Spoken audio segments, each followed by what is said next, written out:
C'est le 7e jour du 7e mois de l'année que sa récolte commence. Pourtant, il faut attendre la deuxième quinzaine du mois suivant pour commencer à la consommer. C'est du moins ce qui est impératif pour les initiés, dont l'objectif est de conjurer le mauvais sort. Il s'agit de l'igname, un tubercule pas comme les autres, selon la tradition africaine.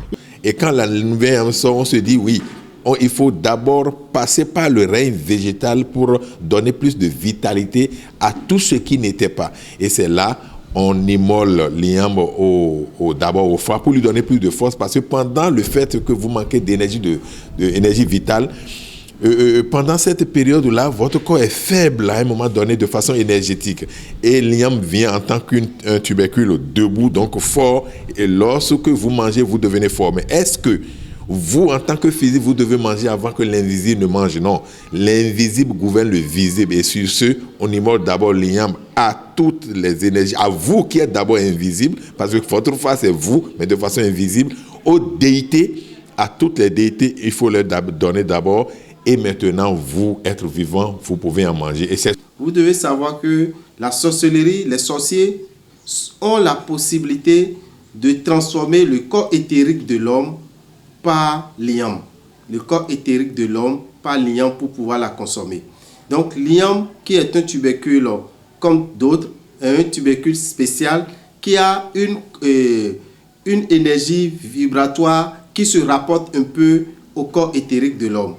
Se plante dans des buttes et ça fait les 9 mois comme un enfant dans le ventre de sa mère. Et vous voyez, dans nos systèmes, il y a des cultures, des céréales qui représentent un être vivant. Dans les animaux aussi, nous avons des animaux qui représentent l'homme.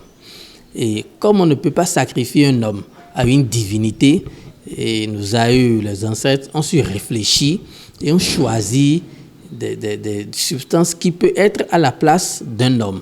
Donc c'est pourquoi l'igname a une différence parmi toutes les cultures et il y a des cérémonies adéquates à faire avant sa consommation. L'igname est bien particulière et cela s'explique à plusieurs autres niveaux.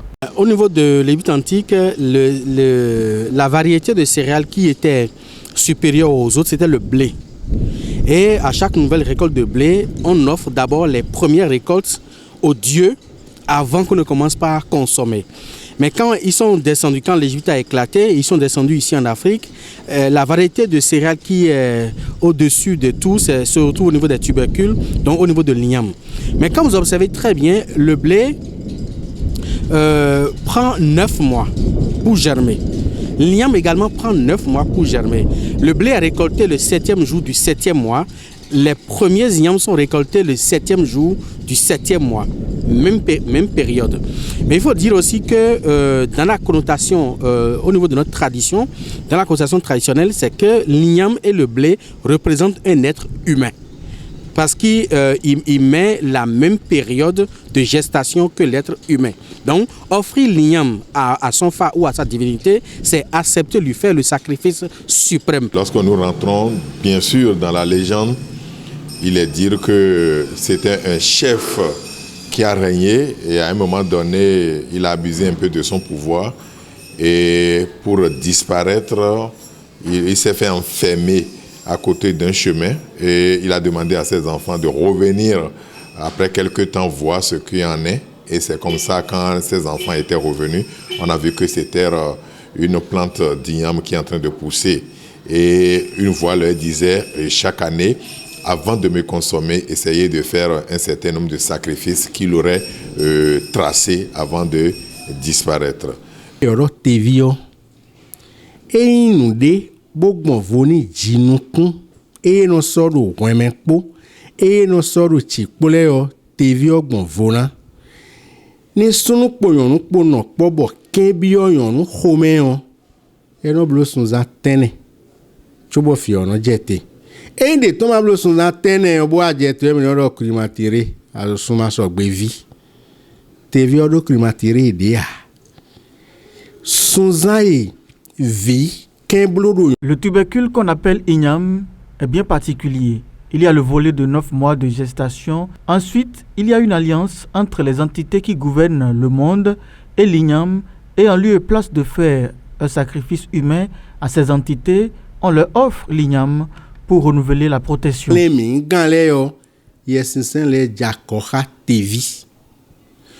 Bwe so tevi si li don ichado gbeto si li dongo aro wevo me gmoy aro moto vla me gmoy aro keke me gmoy ka be do sunzan teneon bo tevi yo zen reon anayi de tevi oton me kare bo tevi kungbe bo tevi da mo ro wen me dai adingba we tejenade tevi ne si so enobia chena do nu mesen le ogon boro mi chomi bonote ka bote oton le fon mesen le inte do mi ma on mi o mi le no te ro kudoche boni ma fun awa erote. Les avantages sont multiples à faire l'offrande de l'igname aux déités avant d'en consommer soi-même. Les spécialistes insistent. Toujours que nous sommes tous initiés, c'est parce qu'on ne se connaît pas qu'on se dit qu'on n'est pas initié. Et on vient toujours d'une famille qui a des divinités.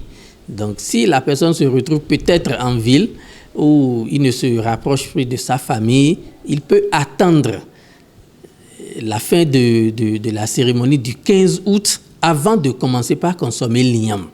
Parce que avant les 15 août, il y a plusieurs divinités qui sont déjà, à qui on a déjà donné l'igname et qui sont déjà aptes pour continuer leurs travaux. Donc, si vous attendez après 15 août, vous commencez pas à consommer l'igname, c'est vrai, vous n'aurez plus de problème. Mais quand l'igname apparaît et vous bondissez seulement pour commencer par manger, ça court beaucoup de dangers. L'igname peut être cultivé par toute personne qui le désire. Toutefois, maîtriser la technique de la plantation permettrait d'avoir le résultat escompté, une récolte abondante.